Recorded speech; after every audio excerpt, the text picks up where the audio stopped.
Network میں خوش آمدید۔ 8 بجے کی ہیڈ لائنز کے ساتھ میں ہوں آپ کی ہوسٹ لیلا اقبال۔ ساری دنیا جان لے پاکستان طاقتور اور فوج باصلاحیت ہے، دشمنوں اور دہشت گردوں کو زیر کر سکتے ہیں۔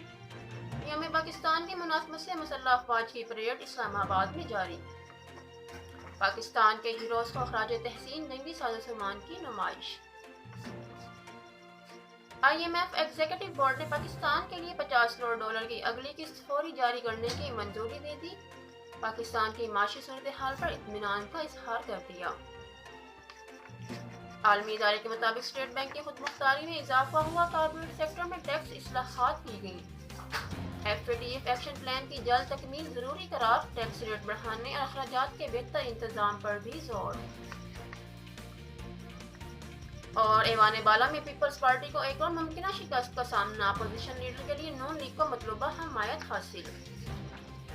آپ کی حمایت کریں گے؟ اپوزیشن جماعتوں کے 26 سینیٹرز نے باقاعدہ طور پر رجسٹر دے دیا۔ BNP کے 2 سینیٹرز بھی نون لیگ کے حامی، مقابلہ جیتنے کے لیے 26 ووٹ درکار کرتے ہیں۔